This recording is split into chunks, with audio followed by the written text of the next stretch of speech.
La Comisión de Expertos en Seguridad Social entra en la recta final de su trabajo. La semana pasada, los 9 técnicos que la integran en representación del oficialismo presentaron un informe con sus recomendaciones para la reforma del sistema previsional uruguayo. El texto, de 107 páginas, incluye propuestas para crear un ingreso mínimo garantizado, la transición hacia una edad mínima de jubilación de 65 años, igualar el sistema mixto con aportes a las AFAP también para las cajas por fuera del BPS, entre una larga serie de puntos. Este borrador está siendo analizado ahora con los otros participantes del grupo que ya han expresado críticas al respecto. Vamos a profundizar en los contenidos de este planteo. Estamos con el presidente de la Comisión de Expertos en Seguridad Social, Rodolfo Saldain. Doctor Saldain, buen día. Gracias por acompañarnos de nuevo. Buen día, un gusto estar de nuevo acá. El documento tiene algo de visión filosófica al principio, ¿no? Con usted ya hemos hablado sobre la sociedad del envejecimiento. Bueno, escribió un libro sobre ese asunto y es un concepto que aparece acá, ¿no? Sí, es que es un concepto que tenemos que empezar a internalizar mucho los uruguayos porque es el escenario de nuestra población de las próximas décadas. Sí. Dice, por ejemplo, el documento: el envejecimiento es un desafío y una oportunidad. Por un lado, es el resultado del éxito de las políticas sanitarias y de la introducción de hábitos de vida más saludables. Por otro lado, tiene una relación directa con el cada vez menor número de nacimientos, un fenómeno de larga data presente en países con similares patrones sociales. Correcto, y ese último fenómeno en el Uruguay se pronunció mucho en los últimos años. Ha habido un desplome realmente de la fecundidad. Estamos cada año un poquito por debajo y ahora estamos en el orden de 1.4 hijos por mujer. Pensemos que la tasa de reposición demográfica es de 2.1, valores que Uruguay no tiene desde hace ya varias décadas. Entonces allí hay un desafío importante y, bueno, un cambio. Nosotros los uruguayos vamos a ser muy distintos en el futuro. Voy de nuevo al texto. Dice: junto con el cambio tecnológico, el envejecimiento poblacional caracterizará las próximas décadas. Sus impactos alcanzan ámbitos tan diversos como los sistemas sanitarios y de jubilaciones, el mundo del trabajo y el de las organizaciones, las propuestas educativas y de capacitación, la oferta y la demanda de servicios e infraestructura, la vida personal y familiar, entre tantos otros. Por eso ustedes sugieren que esto, el envejecimiento de la población, sea abordado en forma integral, mediante una batería de políticas específicas y coordinadas, ¿no? Hay un planteo ahí, pese a que este no es el objeto del trabajo Correcto. de la comisión, ¿no?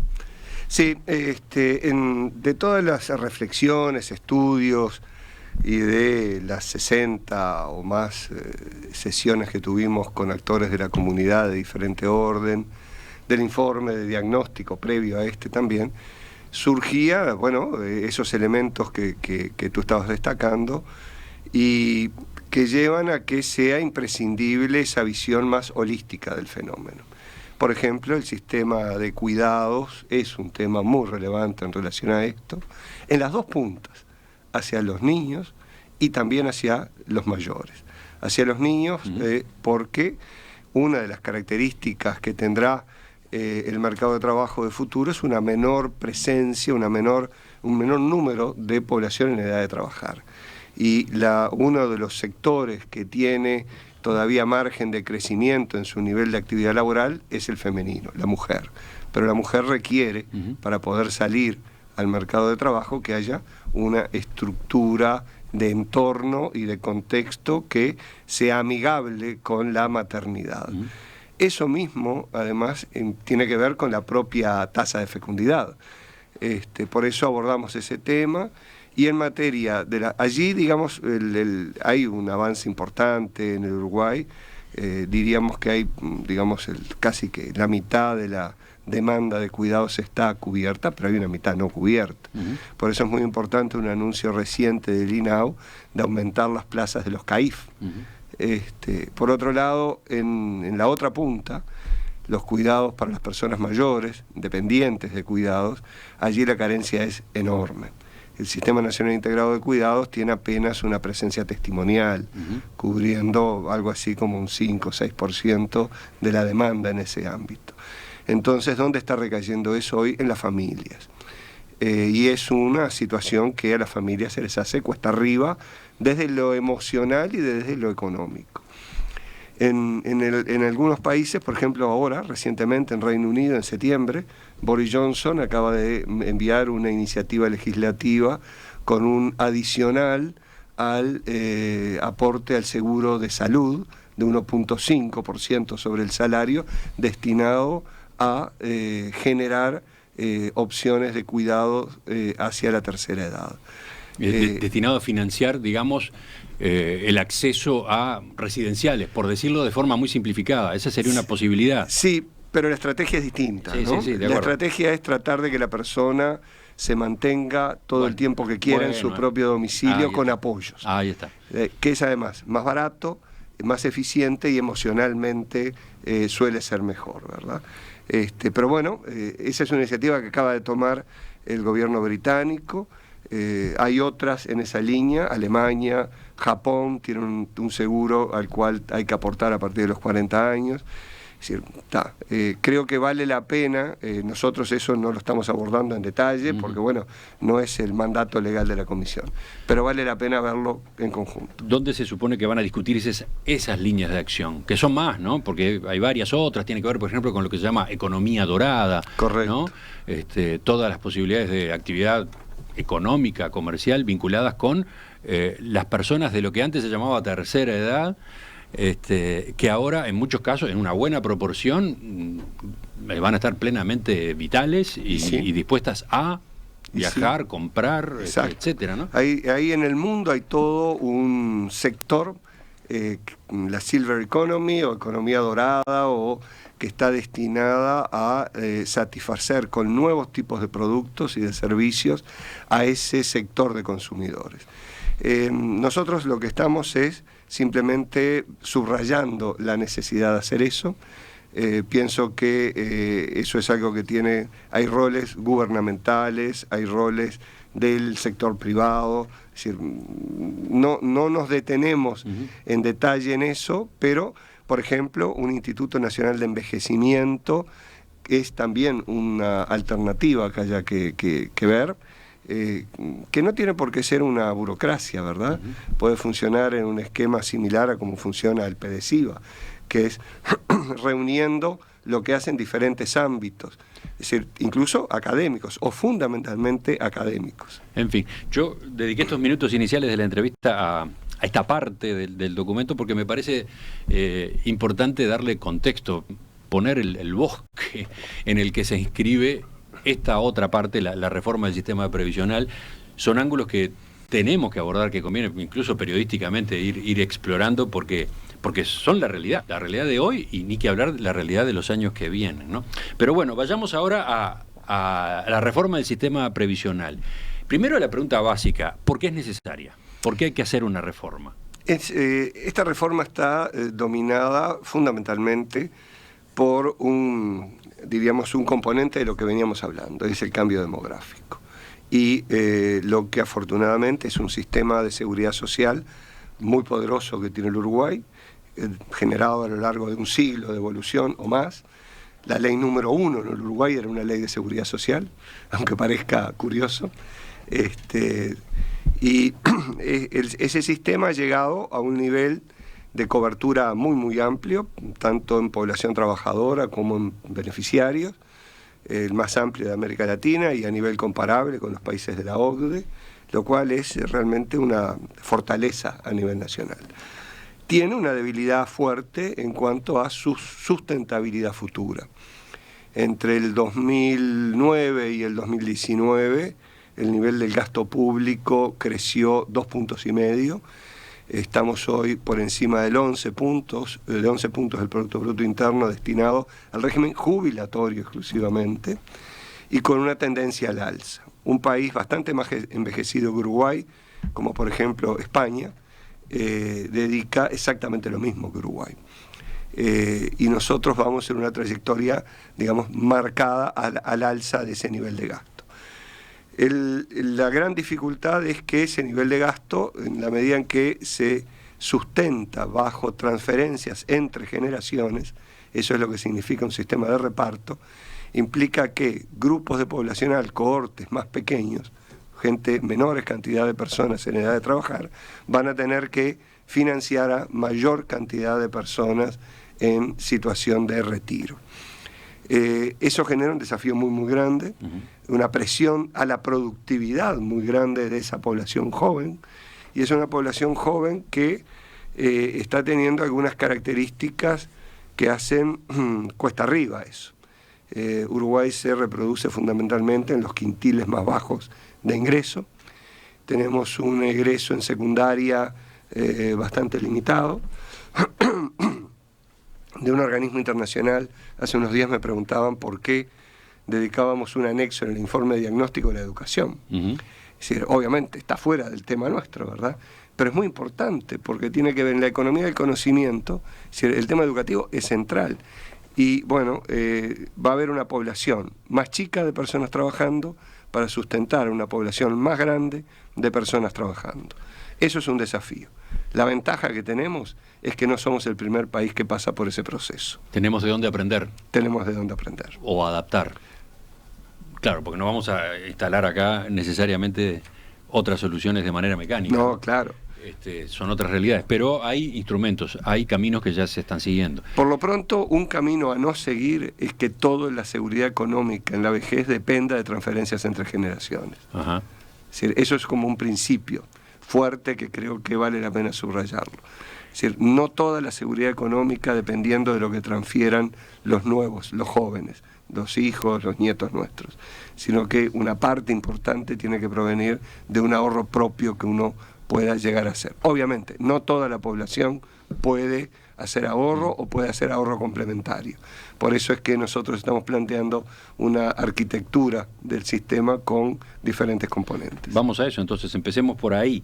En cuanto a la arquitectura del sistema, se recomienda que el nuevo régimen general previsional incluya cuatro partes. Un pilar basado en transferencias intergeneracionales, que ya lo tenemos. Correcto. Que es central ese. Uno de los problemas, por ejemplo, de un país que hermano como Chile, es que ese pilar es muy pequeño. En el caso uruguayo, que decimos 11 puntos del PIB, que es mucho, Chile son 3 puntos del PIB. Y eso creo que es lo que llevó a la situación que está viviendo el país. Así que entonces, un primer pilar basado en transferencias intergeneracionales, ya lo tenemos. Un segundo, basado en ahorro individual obligatorio, ya lo tenemos, pero no general, y acá se propone que se generalice. Un tercero, de esquemas complementarios. Y por último, bueno, se crea un procedimiento de ingreso mínimo garantizado que complemente los beneficios generados por los otros tres. Es el componente que suele llamarse últimamente pilar cero. ¿Podemos ver un poco esto con más detalle? Bien, nosotros conocemos muy bien cómo funciona el sistema mixto, tenemos 25 años ya de experiencia y hay lecciones aprendidas de ese funcionamiento. Estamos planteando que todos los nuevos trabajadores que se incorporen al mercado de trabajo, en cualquiera sea su actividad, pasen a un sistema como el que tiene el Banco de Previsión Social. Esto no quiere decir el fin de las cajas paraestatales, es decir, podría ser una opción, pero nosotros no estamos recomendando eso, sino que todas administren un sistema igual al del Banco de Previsión Social. Habrá un momento en el que de pronto, como ya se ha dado, que se discuta, bueno, eso tiene sentido, no tiene sentido. De momento creo que hay suficiente. Podría pensarse en cambiarle el nombre al BPS, ¿no? Porque el banco no es un banco, ¿no? Esa es otra historia. Pero bueno, digamos que ustedes de hecho están planteando eso, como que en algún momento, en algún horizonte, el sistema sea uno solo, digamos. Sí, con algunas particularidades, según algunos sectores de actividad, pero muy acotadas. Pero en definitiva, igualdad. Apuntan a la igualdad entre los distintos sistemas. Correcto. Es decir, nosotros explicitamos los principios en los cuales se inspira la solución. Uno de ellos claramente es el principio de igualdad, que implica que ante una misma contingencia, el mismo tipo de cobertura, cualquiera sea la situación, la cobertura de base. Ese principio de igualdad admite la posibilidad de excepciones. Esas excepciones tienen que tener un muy sólido fundamento y tiene que haber una relación de proporcionalidad entre el fundamento y la diferencia que se establece. Bajemos a tierra. ¿De qué está hablando con excepciones? La discusión ya se planteó enseguida, correcto, ¿no? Porque, por ejemplo, cuando ustedes dicen igualdad, uno de los saltos que aparece es, bueno, ¿y qué pasa con el sistema de retiros y pensiones militares, ¿no? Ahí correcto, también igualdad. Ya sabemos que es muy delicado el tema de la, entre comillas, caja militar. Entonces, que ahí, entre lo que hoy es masa afiliada al servicio de retiros y pensiones militares, ¿ahí habría algunas excepciones? Bien, en el servicio, lo que es el servicio de retiros militares, de futuro nosotros estamos planteando que los nuevos integrantes pasen a tener un sistema mixto también. La diferencia es con el modelo o con la institución del retiro obligatorio por edad, que es una regla que tiene el servicio militar y la estructura militar. Estamos planteando primero que se limite al militar propiamente, es decir, lo que la ley llama combatientes o de comando, que son los soldados por un lado y los oficiales por el otro, no a los servicios adicionales o de apoyo. Ese retiro obligatorio estamos planteando que tenga un umbral de edad algo mayor que el que fue establecido en la reforma hecha por el anterior gobierno en el año 2018. Estamos planteando que el retiro obligatorio sea una edad entre 2 y 5 años mayor a la que rige desde el 2018. Y bueno, esa es una excepción. También hay una excepción en policías. Hoy, por ejemplo, el policía ejecutivo, el policía de la calle, tiene una bonificación de servicios. Por cada 5 años de trabajo se le computan 7. También hay excepciones por otras bonificaciones que estamos planteando que se revisen todas, ¿verdad? Por una comisión con un perfil de salud ocupacional marcado. Los maestros tienen una bonificación por cada 3 años de trabajo, al maestro de enseñanza común se le consideran 4. Los docentes universitarios también. Mi experiencia allí es que es bastante más dudosa la pertinencia de esta última bonificación. La ley manda que se revisen cada 5 años. Bueno, desde que yo estoy vinculado a la Seguridad Social nunca se han revisado, ¿verdad? Allí hay una omisión que ha sido una omisión de décadas, y eso hay que revisarlo por una comisión especializada desde el punto de vista de la salud ocupacional. Estábamos hablando de la arquitectura del sistema que ustedes proponen, y capaz que nos fuimos por una de las ramas, ¿no? Volvemos a eso entonces, a los 4 componentes. Bien, el pilar entonces en el cual estamos proponiendo que el sistema gire, o el eje central, es un modelo como el que administra el Banco de Previsión Social, un modelo de seguro social con un componente de ahorro individual obligatorio con gestión profesional en la administración de esos fondos. Estamos proponiendo incorporar 2 conceptos, uno que es muy nuevo, que es el del ingreso mínimo garantizado, y otro que tal vez sea más fácil de comprender, que es el de esquemas complementarios, voluntarios. Así que entonces, aparte de los 2 pilares que ya conocemos, sobre los cuales capaz que después todavía podemos profundizar más, porque en los 2 se proponen cambios, como correcto, ya quedó claro, aparecen estos otros. Veamos entonces que el de los esquemas complementarios. Bien, vamos a los esquemas complementarios. Los esquemas complementarios están dirigidos fundamentalmente a aquella población que tiene capacidad de hacer un aporte adicional, voluntario, ahorro, y están dirigidos también a quienes tengan capacidad de negociar esquemas de esas características. Uruguay tiene una tradición bastante larga donde algunos de las contingencias comprendidas por la seguridad social, por ejemplo salud, ha sido objeto de negociación colectiva. Nosotros estamos, es decir, se crearon las famosas Chasita, Chaseima en su momento, después las cajas de auxilio seguros convencionales, que hoy existen, pero muy atenuadas en su eficacia o en su impacto, diría. Estamos planteando allí que se pueda negociar colectivamente eso. El sector empleador como que, no le gusta mucho esa posibilidad, planteó objeciones, está bien, es comprensible.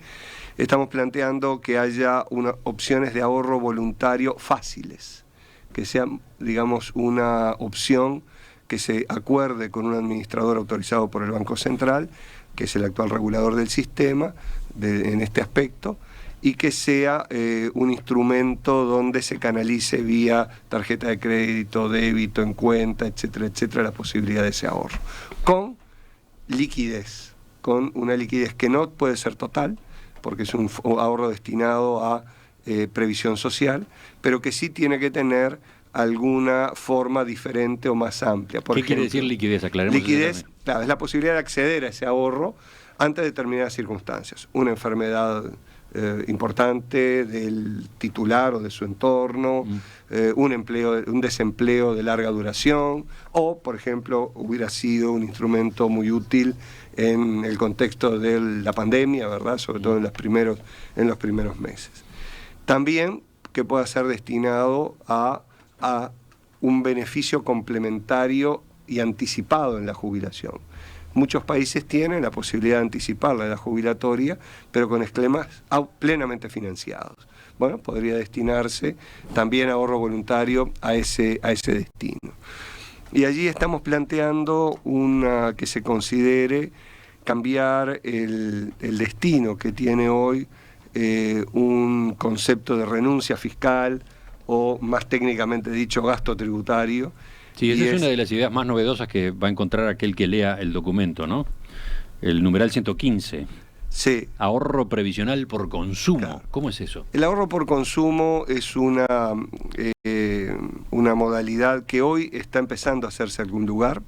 Hay experiencias de diverso orden.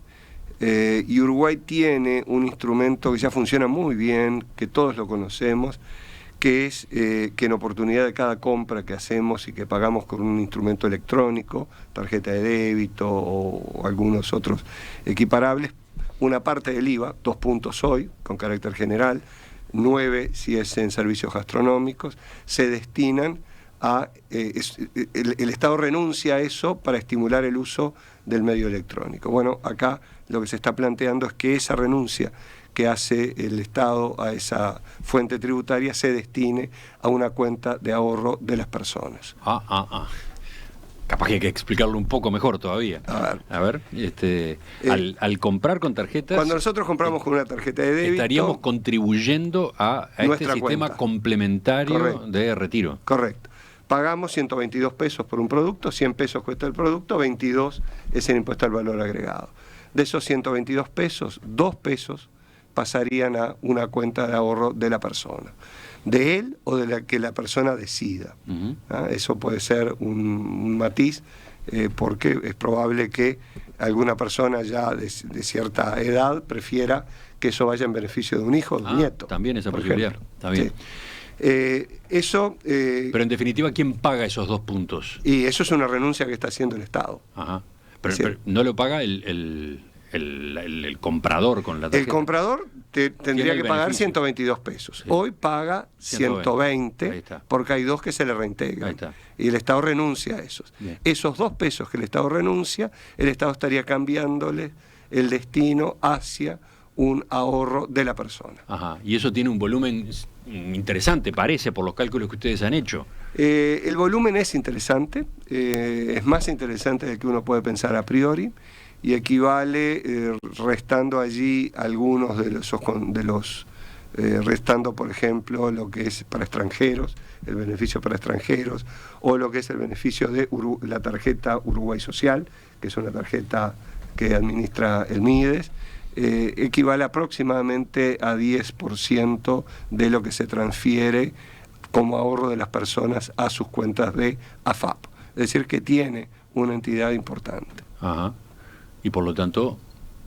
va a mejorar la jubilación de futuro, es decir, o va a permitir que esa persona pueda cubrir una contingencia asociada a desempleo o enfermedad de mejor manera, pero siempre a través de un esquema de ahorro previo y plenamente financiado por esa vía. Estamos con el doctor Rodolfo Saldain, presidente de la Comisión de Expertos en Seguridad Social. Estamos viendo estas propuestas que ha hecho el grupo de especialistas, digamos, del oficialismo, y estamos deteniéndonos en estos momentos en la arquitectura, en el cambio en la arquitectura del sistema previsional que ellos proponen. Hemos hablado del pilar de transferencias intergeneracionales, que es el que ya existe. Hemos hablado del pilar basado en ahorro individual obligatorio, que también ya tenemos, pero que se extendería a todos. Y ahora nos detuvimos en el tercer pilar, en el que se insiste mucho, el de fomentar los esquemas complementarios de ahorro voluntario a los efectos del retiro, ¿no? Bueno, falta que miremos el cuarto, el ingreso mínimo garantizado, el procedimiento que asegura un ingreso mínimo garantizado. Lo charlamos enseguida. Cada vez está más cerca la reforma jubilatoria y empieza a delinearse qué cara tendrá. La Comisión de Expertos en Seguridad Social analiza ahora un informe que presentaron la semana pasada los representantes del oficialismo y que incluye recomendaciones, por ejemplo, elevación de la edad mínima de jubilación de los 60 años actuales a 65, entre otras, entre unas cuantas otras. Acercándonos a ese documento es que hemos organizado esta entrevista hoy con el doctor Rodolfo Saldain, presidente de la Comisión de Expertos en Seguridad Social. Estaba mirando los mensajes de los oyentes durante la pausa y hay varios que quedaron sorprendidos e interesados en esa idea del ahorro por consumo. Ahí está, de promover los esquemas complementarios de ahorro por esa vía, la del ahorro por consumo, con las tarjetas de crédito, con los 2 puntos esos de la tarjeta en las compras. Tarjetas de débito. Tarjetas de débito, crédito, ¿no? No, con las de crédito solo en servicios gastronómicos. Ah, claro, bueno. Y esas sí se... Estarían, nosotros estamos proponiendo que también se incluya eso. Ahí son 9 puntos del IVA. Bueno. Hay otros mecanismos. Correcto. Para promover los ahorros complementarios, ¿no? Ustedes detallan distintos instrumentos. Sí. Pero bueno, ese es uno quizás el más vistoso, el más original, supongo que va a dar para bastante conversación. Pero sigamos con la arquitectura esta que ustedes están planteando, veamos el cuarto componente, o pilar cero. Sí, el pilar cero es una modalidad que sustituye al concepto de jubilación mínima. El concepto de jubilación mínima hoy, que tiene larguísima data en el país, existe desde hace muchísimas décadas, implica que ninguna jubilación puede estar por debajo de un mínimo, que hoy son 14.800 pesos aproximadamente. La idea del pilar cero es orientar hacia las personas de los deciles de menor ingreso que han aportado al sistema, buena parte, no todo, pero sí buena parte de lo que es los recursos que van al sistema vía esfuerzo de la comunidad, IVA afectado o asistencia financiera. Es decir, porque está claro, nosotros no estamos proponiendo, no sería viable una reforma que autofinancie el sistema previsional, ¿no?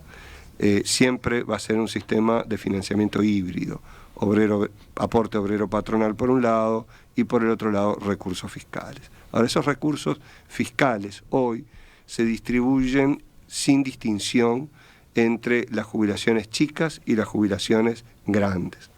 Acá lo que nosotros estamos planteando es que se orienten prioritariamente a los deciles de menor ingreso a través de una determinada fórmula que implica que aquella jubilación más pequeña, obtenida por la persona con lo que es su aportación o la hecha por su empleador en su caso, sea suplementada, tenga un suplemento a través de este procedimiento que va a ser mayor cuanto menor sea el monto al que la persona pudo acceder porque tuvo ingresos bajos, y se va achicando a medida que sube en la escala de ingresos. Allí los valores que nosotros estamos manejando son todos valores que implican un resultado final mayor que la actual jubilación mínima, pero reorientan ese subsidio hacia los deciles de menor ingreso prioritariamente. De todas maneras, las estimaciones hechas dicen que aproximadamente 3 de cada 4 futuros jubilados por este esquema tendrían ese subsidio. Para los oyentes que se hacen preguntas en torno a este mecanismo, les cuento, el documento incluye en la parte final, en los anexos, ejemplos, ¿no? Con cálculos. Correcto. Así que bueno, después vamos a publicar el texto. Bueno, ya está publicado en nuestro sitio web, van a poder acceder también desde la entrevista y ahí pueden profundizar, ¿no? Para bajarlo a tierra. Correcto, es difícil explicar muchos números en una entrevista, por eso pusimos algunos ejemplos en el documento. Eso puede llevar a que, por ejemplo, una persona que hoy esté aportando por niveles muy bajos, un trabajador no calificado, que entra y sale del mercado de trabajo ganando, digamos, en términos constantes lo mismo, de pronto llega a una jubilación, un trabajador de 20.000 pesos, su jubilación no andaría más de 10.000 pesos o menos, ¿no? Bueno, con este procedimiento podría tener un subsidio que la podría estar llevando a casi que los 20.000 pesos, ¿no? No es lo mismo la posibilidad de una tasa de reemplazo del 50%, que es la media de lo que entrega el sistema, que es la media de lo que entregan los sistemas de la OCDE también, para un trabajador de 100.000 que para un trabajador de 20.000. Entonces, en el caso del trabajador de menor ingreso, este subsidio es muy importante para mejorar la tasa que se le sustituye su ingreso de actividad con estos beneficios. Este pilar cero, quedó dicho, se financiaría con recursos fiscales. Correcto. Desde el PIT-CNT se preguntan si en realidad no va a terminar financiándose con la rebaja de otras prestaciones. Bueno, no sé, es difícil contestar la pregunta tan genérica, pero porque sí dicen, le puedo decir... Si eso ocurre o si eso ocurriera, habría una redistribución solo entre trabajadores. Esa es una de las preocupaciones, ¿no? Bien, hay un tema que debe decirse con total claridad. Es posible introducir esquemas de este tipo si vamos a un sistema que aumente la edad jubilatoria.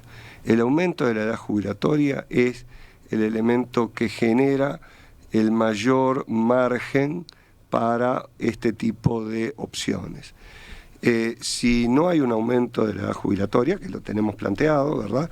Si realmente lo único que, digamos, es imposible ir a un esquema de estas características. El margen, o para usar una terminología que estuvo muy en boga en un momento, el espacio que se genera, el espacio fiscal, viene de la mano del aumento de la edad jubilatoria. Eso permite hacer estas orientaciones en el nivel del gasto previsional. Bueno, y también, es decir, hay sectores de ingresos altos que van a tener tasas de reemplazo que van a tener que ser suplidas mediante ahorro. Por eso el énfasis en las opciones alternativas de ahorro para aquellos sectores que tienen capacidad de hacerlo. Desde el PIT-CNT y también desde el sector del Frente Amplio se plantea otra fórmula, ¿no? Es decir, que haya cambios en la tributación que lleven a que determinados sectores de la población de mayores posibilidades económicas contribuyan más, en general, digamos, ¿no? Y que se vuelque esos recursos a este tipo de reformas o una parte de estas reformas, ¿no? Sería bueno que esas ideas fueran concretadas en una propuesta, poder analizarlas, poder cuantificarlas y allí podría formarse una opinión en base a la evidencia. En principio, yo diría que en lo personal, no puedo hablar acá más allá de eso, no veo que haya mucho margen en el contexto económico en el que estamos para aumentar la presión ni sobre el trabajo ni sobre la economía en general. Pero bueno, si tienen una idea, es bienvenida, sería muy bueno que la formalizaran para analizarlo. Quedó mencionado el aumento de la edad de retiro. Acá vamos, decía usted, a una piedra angular de la reforma, inevitable. El informe recomienda elevar la edad de retiro, aunque la expresión que elige es un poco más, ¿cómo decirlo?, bondadosa. Es necesario que se propicie una vida laboral más extensa. Porque bajo ese título se engloban otras cosas. Sí, ¿verdad? Quizás algunos de los conceptos que hablábamos al principio, ¿no? Sí, el aumento de la edad de retiro, y desde que empezamos a trabajar en este tema, en lo personal tomé la decisión de, bueno, este tema que es inevitable, hay que decirlo, y hay que decirlo de entrada y con todas las letras, ¿no? Obviamente no es simpático, obviamente a los decisores políticos les gustaría no tener que tomar una medida de estas características. Por eso es que en buena medida esto se dilata, se ha venido dilatando. Cuanto más se dilate, no mejora la situación, ¿no? Empeora. Es el ejemplo de la caja de profesionales. Hace una década que se sabía que iba a ser esta su trayectoria, y la dilación en la toma de medidas hace que hoy esté en una situación que ya es bien conocida.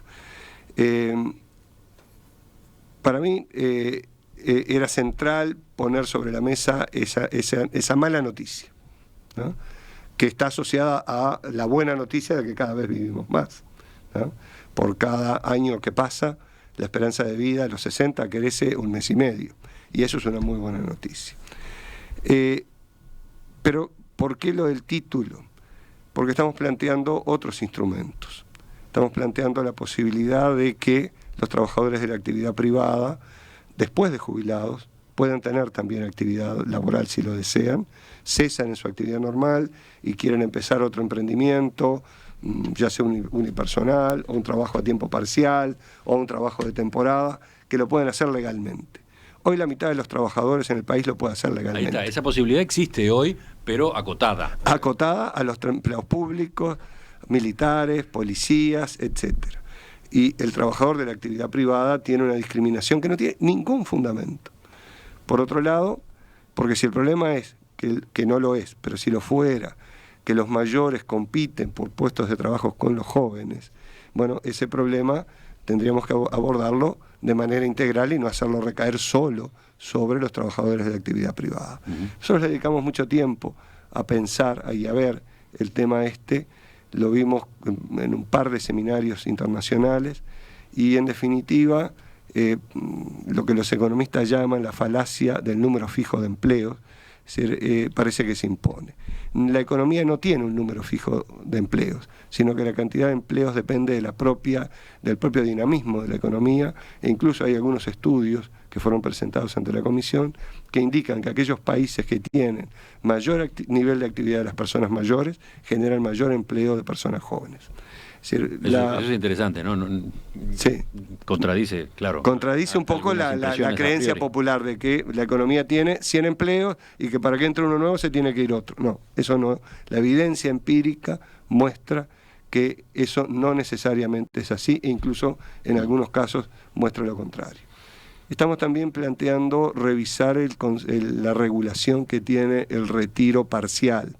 Esa es una regulación que tiene ya muchos años en el Uruguay, pero que hay 200 personas amparadas en ese esquema desde que fue aprobada esa reglamentación.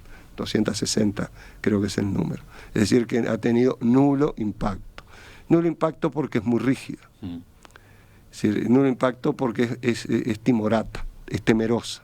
Es decir, creo que tenemos que ir a una regulación del retiro parcial que realmente pueda ser útil para las organizaciones y para las personas.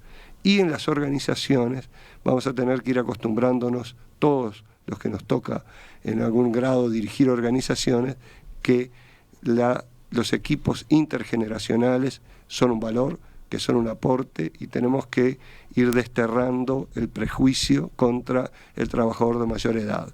Eso también tiene que colaborar el trabajador de mayor edad. Es decir, tiene que tener una actitud de capacitación permanente, una actitud de mente muy abierta en la innovación. Hay desafíos múltiples.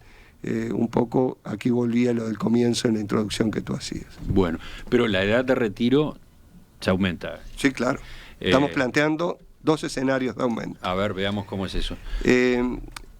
Hay una razón legal. Concretamente se plantea una elevación gradual hasta llegar a la edad mínima de 65 años, ¿no? Que esa pasa a ser la referencia ahora. Sí. Hay una restricción legal, claramente, que no puede cambiarse ninguna de las condiciones jubilatorias para las personas nacidas en 1966 o antes. Y eso es consecuencia de la ley de cincuentones, porque le dio a esas personas la opción de jubilarse por el régimen A o por el régimen B. Después que la persona tuvo hasta ahora esa opción, e incluso muchos están pagando esa opción, naturalmente eso no se puede cambiar, ¿no? Entonces, en el escenario más estricto que nosotros estamos, o más exigente que estamos proponiendo, empieza con la generación nacida en 1967, que pasaría a jubilarse a los 61 años, y así sucesivamente hasta llegar a los 65 con la generación nacida en 1971. Hoy la edad promedio en que se jubilan las personas está entre 62 y 63 años. Por lo tanto, el cambio que se está proponiendo, que es importante, tampoco es un cambio que sea totalmente novedoso para lo que es la pauta de retiro de muchos trabajadores. En el otro escenario, que es bastante más tenue, el proceso comienza con los nacidos en 1971. ¿Tenue por qué? Tenue por la velocidad en que impacta en la contención de la trayectoria del gasto. En uno de los anexos se ponen estimaciones primarias, se sigue trabajando en eso, y donde, entre un escenario y en el otro, en una década hay más de medio punto de diferencia aproximadamente. Los costos son distintos del esquema y del otro. Claro.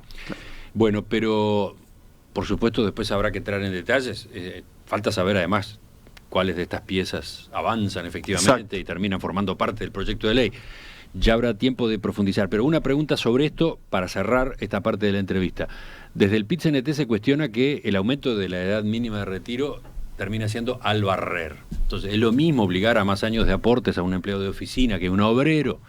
¿Cómo es este asunto de las particularidades? Bien, nosotros analizamos bastante ese tema, porque hay evidencia de heterogeneidad en la longevidad. No todo el mundo tiene la misma pauta en materia de longevidad.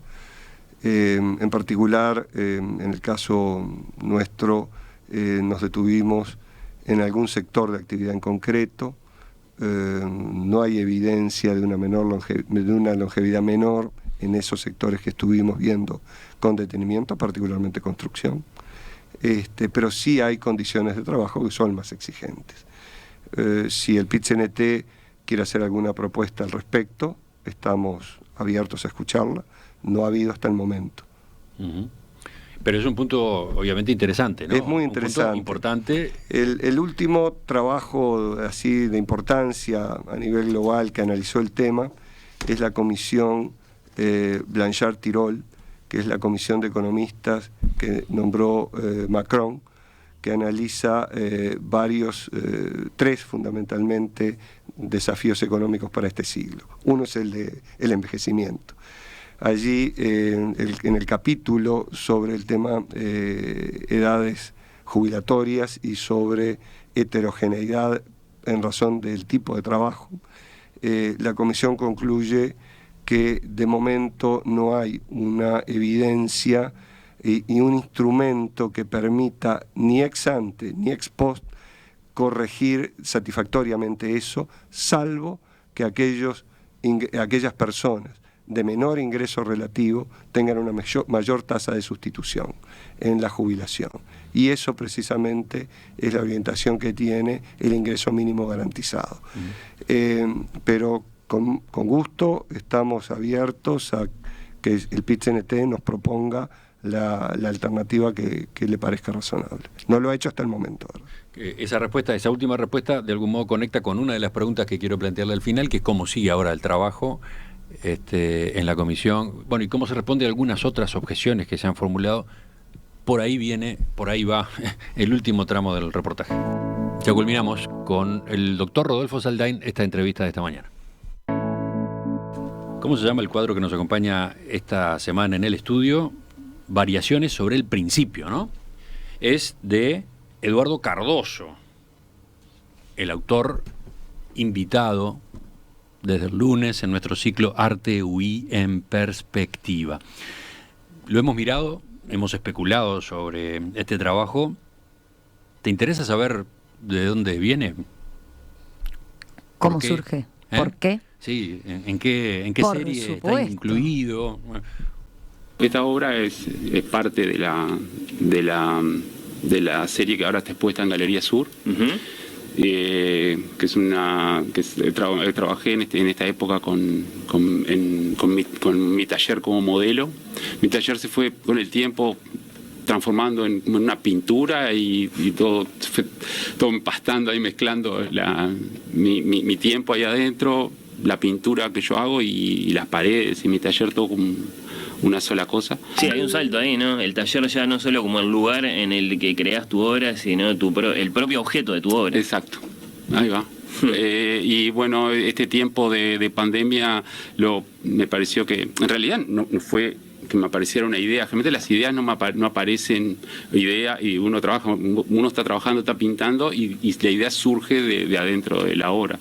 Entonces en este caso me dio ganas de pintar un rincón y me pareció que tenía que ver un poco con lo que estaba viviendo, que este tiempo de pandemia a mí por lo menos no me dejó inmune de alguna forma, te hace alguna mella en algún lado. Entonces hice una transformación en la pintura, es mucho más figurativa esta serie, y pinto básicamente un rincón del taller que se repite, y el piso, lo que tengo más cercano, ¿no? Es un poco este tiempo nos ha quitado perspectiva quizás, pero en este acercamiento nos ha dado un detallismo. Exacto, capaz que sí, y de fijarnos en cosas más chicas y más cercanas. Sí, sí. Entonces estas obras no tienen mucha perspectiva, estoy muy cerca de la pared o del piso en el punto de vista, lo cual genera algunos desafíos a nivel, digamos, pictóricos, que están buenos para resolver.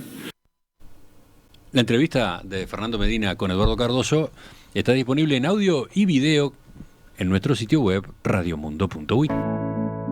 Doctor Saldain, el tiempo se nos termina. A ver, 2 o 3 consideraciones más. El ex ministro de Trabajo, Ernesto Murro, que también fue presidente del BPS, dijo sobre este documento de ustedes: está bravo. Aseguró que con esta propuesta se va por más años de edad y trabajo, más AFAP ahora para todas las cajas y también para los que ya están en AFAP, más aportes de los trabajadores y seguramente más aportes de los empresarios, y para cobrar menos jubilación. Obviamente da para otra entrevista entera esto, pero en pocas palabras, ¿qué contesta? Estamos esperando las ideas que nos plantee Ernesto y el resto de los compañeros de la comisión para, bueno, poder agarrar el toro por las guampas de la manera que lo consideren más adecuado. La pregunta podría ser, ¿por qué optaron por este camino? El de presentar un informe de los expertos nombrados por el oficialismo, en lugar de seguir trabajando con el conjunto de la comisión. Esto es una etapa preparatoria la que hicimos de tener un documento de trabajo. Ese documento de trabajo se elaboró a partir de quienes habían planteado ideas e iniciativas. Ahora estamos en un proceso que hoy creo que vamos a redondear, de aclarar las dudas respecto del documento. Hoy vamos a estar recibiendo a los equipos actuariales que han estado apoyando para que informen, bueno, de los cálculos y sus diferentes resultados. Y la semana que viene todos van a tener oportunidad de iniciar el proceso de plantear qué es lo que están pensando de cómo encarar el tema.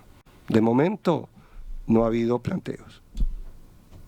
Pero ¿cuánta apertura hay para recibir, asimilar, tomar en cuenta comentarios de los otros integrantes de la comisión de expertos, para empezar? Total, estamos totalmente abiertos a recibir las iniciativas que supongo que las tendrán después de haber tenido experiencia de 15 años de gobierno, naturalmente. Pero el plazo es corto. Y si precisamos más plazo... 31 de octubre nada más. Pero, es decir, si se precisa más plazo y vamos en un camino de avanzar constructivamente, yo creo que el Poder Ejecutivo estaría dispuesto a considerar una opción. Esta semana el PIT-CNT fijó una posición crítica sobre el documento que ustedes elaboraron. Entonces le pregunto en especial sobre esa reacción. ¿Cómo analizan el riesgo de tener a un actor social tan importante en contra? Creo que es una reacción relativamente previsible en un contexto político complejo. este proceso hoy nos está dando en el mejor contexto político. Usted alude al posible referéndum sobre la LUC, por ejemplo. Y a la crispación, no solo eso, ¿verdad? La crispación que hay derivada de las interpelaciones, de un radicalismo que está habiendo, y también del proceso electoral interno que tiene la coalición de oposición. Yo he intentado tener conversaciones con líderes de relevancia del Frente Amplio, y la respuesta es que, después que pasen los procesos electorales en curso, tal vez sería interesante conversar. Es decir, el proceso político probablemente no esté acompañando al proceso técnico que nosotros estamos haciendo, pero bueno, espero que los compañeros de la comisión hagan un esfuerzo, como lo hicieron en el informe de diagnóstico, para aproximar sus ideas y sus visiones, que en lo posible las vamos a estar incorporando. Aclaremos, la comisión no va a redactar el proyecto de ley de reforma, ¿no? No. La comisión va a hacer un conjunto de recomendaciones.